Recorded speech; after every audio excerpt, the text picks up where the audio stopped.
नमस्कार, मैं कमलेश कबीर आपका एक बार फिर स्वागत करता हूं इस नए एपिसोड में।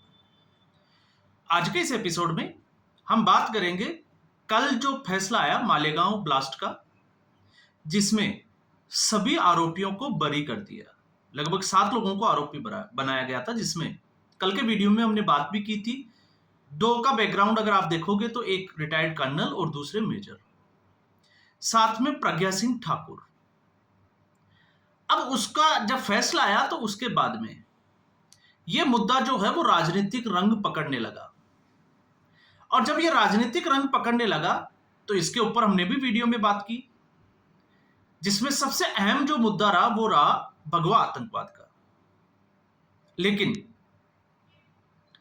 जब हम भगवा आतंकवाद की बात करें और उसके बाद में इस तरीके के फैसले की बात करते हैं, तो फिर कुछ सवाल जो है वो फिर हमारे सामने जो है वो आकर रुक जाते हैं, और जिसका जवाब मुझे लगता है कि 140 करोड़ की जो आबादी है उसको आज तक नहीं मिल पाया। अब आप सोचोगे कि ऐसे कौन से सवाल है।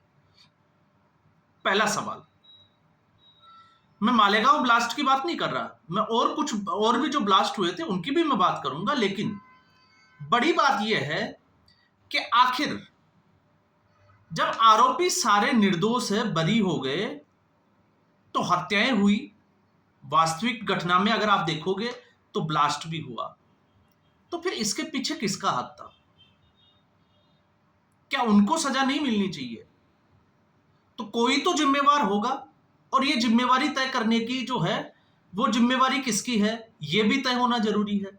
लेकिन इसका जवाब जो है वो शायद किसी को भी मिलने वाला है नहीं, या मिलेगा नहीं, हम ये कह सकते हैं। अब दूसरा सवाल जो इसमें खड़ा होता है वो ये है कि जब एजेंसियां ये तय करती है कि ये आरोपी है, तो आखिर वो उसको फैसले तक ले जाने में, उनको सजा दिलाने में नाकामयाब क्यों हो जाती है? ये भी तो अपने आप में बड़ा सवाल है। और जब ये बड़ा सवाल उठता है तो फिर बात आ जाती है एजेंसियों की स्वतंत्रता की। तो फिर हम बात करेंगे कि एजेंसियां उस वक्त स्वतंत्र थी जब ये ब्लास्ट हुए, या अब स्वतंत्र है जब इन मामलों के ऊपर फैसला आया? ये भी जो है वो एक बड़ा सवाल है, और इसमें एक सवाल और छुपा हुआ है कि आखिर जो एजेंसियां हैं उनकी सरकार बदलते ही भाषा क्यों बदलने लग जाती है? ये भी अपने आप में जो है वो बड़ा सवाल होता है। और तीसरा सवाल जो है वो थोड़ा सा पॉलिटिकल हो जाता है, और पॉलिटिकल इसलिए हो जाता है क्योंकि जब पॉलिटिकली अगर हम या पॉलिटिक्स वाले नजरिए से इन घटनाओं को देखते हैं, तो 2 घटनाएं जिसमें मैंने पहले भी बात की थी, मैंने बात की थी मुंबई ब्लास्ट की। और मुंबई ब्लास्ट में उन आरोपियों को, हालांकि वो थोड़ा सा मुकदमा अलग है, लेकिन उन आरोपियों को जिनको फांसी की सजा दे दी गई थी उनको बॉम्बे हाई कोर्ट ने बरी कर दिया। तो बरी कर दिया तो उस वक्त असदुद्दीन ओवैसी ने एक आवाज उठाई और उन्होंने एक सवाल पूछा कि आखिर इन लोगों की जो जिंदगी खराब हुई है उसका कौन जिम्मेवार है। हालांकि वो मामला जो है वो अब सुप्रीम कोर्ट में चला गया महाराष्ट्र सरकार की तरफ से, तो फिर महाराष्ट्र सरकार के ऊपर भी अब सवाल खड़े होते हैं। हालांकि थोड़ा सा फैसले में डिफरेंस है, हम उसकी भी बात करेंगे। तो अब सवाल ये उठता है कि मालेगांव ब्लास्ट में जब इन आरोपियों को बरी कर दिया गया, तो क्या महाराष्ट्र की सरकार अब कोर्ट का रुख करेगी? तो ये राजनीति का सवाल है। असदुद्दीन ओवैसी की मुंबई ब्लास्ट को लेकर, क्योंकि उसमें सभी आरोपी मुस्लिम समुदाय से थे, इसलिए अलग भाषा थी। और अब चूंकि भगवा आतंकवाद की थ्योरी के ऊपर जो है वो विपक्ष फैल हो गया, तो अब जो है वो बरी होने वाले हिंदू समुदाय से थे, इसलिए असदुद्दीन ओवैसी की भाषा अब बदल गई। तो ठीक ऐसा ही महाराष्ट्र की सरकार के ऊपर।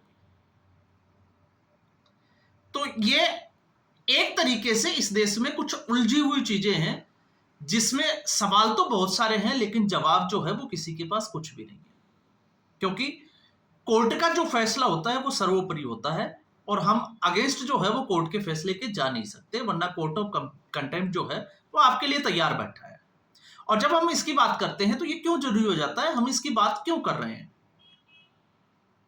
तो हम इसकी बात इसलिए कर रहे हैं क्योंकि कल आपने देखा अखिलेश यादव से जब इसके बारे में पूछा गया तो उसने सीधे तौर से कहा कि ये यूएस और इंडिया की जो ट्रेड थी उससे ध्यान भटकाने के लिए ऐसा किया गया। बड़ी अजीब सी बात है। अखिलेश यादव ये कहता है कि उस कोर्ट जो है वो शायद सेंट्रल गवर्नमेंट के हिसाब से चल रहा है, केंद्र सरकार के। तो फिर मुंबई ब्लास्ट में क्या हुआ था? अखिलेश यादव से कोई ये पूछे कि मुंबई ब्लास्ट में क्या हुआ था, मुंबई ब्लास्ट में तो आरोपी जो थे वो मुस्लिम थे, तो फिर भारतीय जनता पार्टी को तो ये राजनीति सूट करती है, तो फिर उन आरोपियों को बरी क्यों कर दिया? क्योंकि महाराष्ट्र में भी तो भारतीय जनता पार्टी की सरकार है।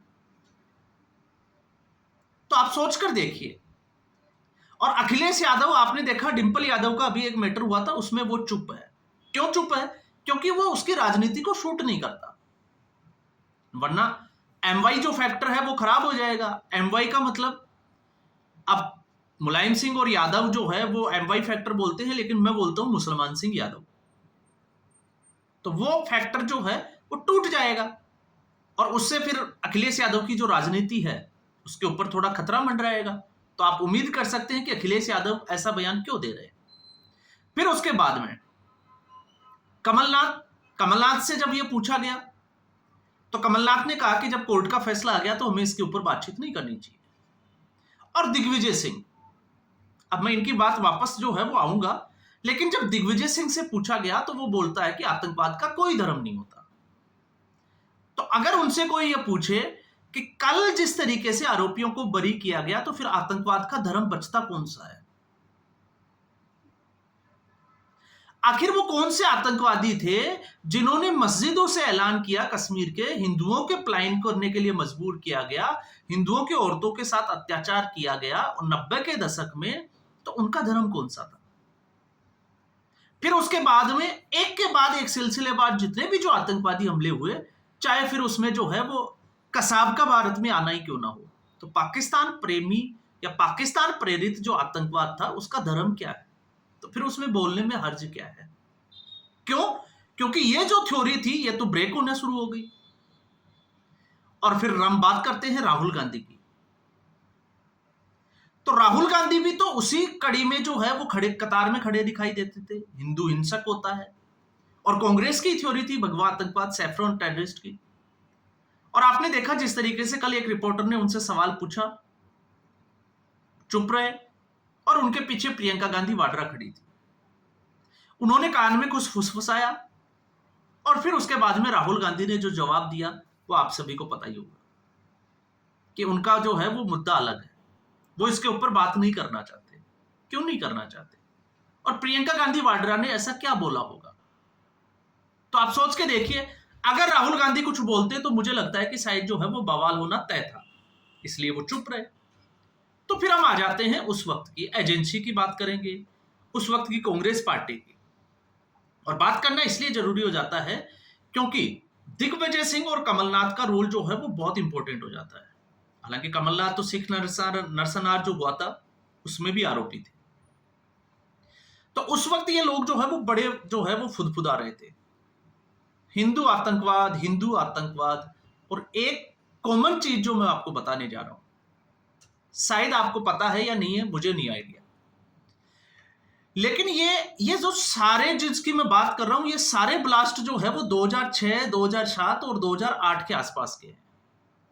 और ये उन राज्यों की घटनाएं हैं जहां पर केंद्र में भी जो है वो यूपीए मतलब कांग्रेस की सरकार है और उन राज्यों में भी उस वक्त कांग्रेस की सरकार थी। पहला जो कल का एक मामला जिसमें ये बरी हुए, मालेगांव ब्लास्ट, मस्जिद के बाहर बाइक पर जो बंधा हुआ विस्फोटक है वो ब्लास्ट करता है और 6 लोगों की जान चली जाती है, कुछ लोग घायल हो जाते हैं। उसके बाद में मक्का मस्जिद हैदराबाद 8 मई 2007 एक ब्लास्ट होता है और 9 लोगों की मौत हो जाती है और लगभग 30 के आसपास जो है वो घायल हो जाते हैं। ये दूसरा मामला 2007 का। मालेगांव जिसकी हम बात कर रहे थे वो 2008 का 29 सितंबर। समझौता एक्सप्रेस 2007, आपको पता होगा समझौता एक्सप्रेस जो भारत और पाकिस्तान के बीच में संबंधों को अच्छा करने के लिए चलाई गई थी, लेकिन हरियाणा में पानीपत से क्रॉस करते ही जो है उसके 2 डिब्बों में ब्लास्ट हो जाता है और ये जो घटना है वो है 11 अक्टूबर 2007 की, जिसमें आपको ये भी पता होगा कि उस वक्त 68 लोगों की जान गई थी, 68, और घायल कितने हुए होंगे आप अंदाजा लगा सकते हैं। ये एक और बड़ी घटना। फिर उसके बाद में अजमेर दरगाह का ब्लास्ट। अजमेर दरगाह का जो ब्लास्ट था 11 अक्टूबर 2007 को हुआ, और इस ब्लास्ट में 3 लोगों की मौत हुई और लगभग 10 के आसपास जो है वो घायल हो गए। अब मुंबई ब्लास्ट जो 11 जुलाई 2006 को हुआ। अब आप इसमें जो है वो कॉमन बात क्या देखोगे? अगर हम मुंबई ब्लास्ट की थ्योरी को अलग कर देते हैं एक बार के लिए, क्योंकि अब वो आरोपी भी जो है वो बरी है हाईकोर्ट की नजर में, लेकिन बाकी के जो सारे मामले हैं उन मामलों में एक कॉमन पैटर्न जो नजर आता है वो नजर आता है कि इन सभी में जो है वो प्रज्ञा सिंह ठाकुर और असीमानंद, एक और व्यक्ति ईश्वरनंद, इन लोगों को आरोपी बनाया गया, और ये कॉमन है सब में। और उससे भी बड़ी बात यह है कि इन सब में जब ये कॉमन है तो अब तक इन लोगों को सजा दिलाने में एनआईए, या हम कहें कि उस वक्त की जो जांच एजेंसी जो राज्य सरकार के हाथों में थी, एटीएस, उसको सफलता क्यों नहीं मिली? जिस बाइक से मालेगांव में ब्लास्ट किया गया, बताया गया कि इसका रजिस्ट्रेशन जो था वो प्रज्ञा सिंह ठाकुर के नाम से था, लेकिन ये साबित ही नहीं कर पा रहे कि वो बाइक जो थी वो प्रज्ञा सिंह ठाकुर की थी।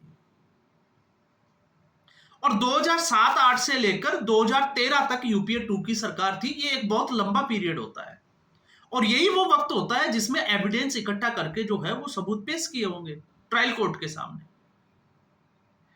तो फिर ऐसा क्या हुआ कि अब जो है वो थ्योरी पलटती हुई नजर आती है? तो इसमें मुझे लगता है कि एक साजिश की बू जो है वो जरूर नजर आएगी, क्योंकि अलग अलग जगह पे जो है वो ब्लास्ट हुए हैं, लेकिन आरोपी जो है वो एक ही है।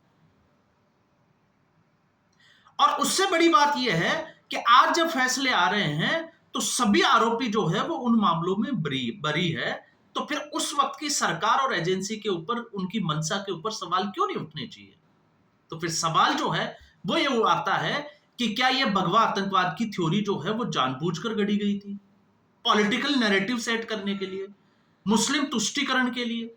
तो फिर उन जो जिसकी हम बात करते हैं मुस्लिम तुष्टीकरण की, तो फिर यहां पर जो है वो ये चीजें मजबूती के साथ दिखाई देती है। शायद अब आप जो है वो इस कड़ी को समझ पा रहे होंगे। इसलिए मैंने जो है वो इस मुद्दे पर दोबारा जो है वो वीडियो बना के कुछ रिसर्च करके बात करना उचित समझा कि हमें जो है वो इसको बारीकी से समझ में आना चाहिए। और जहां दूसरे हम मालेगांव ब्लास्ट, मुंबई ब्लास्ट की बात कर रहे थे, तो वहां पर आपने देखा कि किस तरीके से इन्हीं पार्टियों का जो है, आप बयान देखोगे बयान वीरों के, तो इनके बयान जो है वो बदलते हुए नजर आते हैं।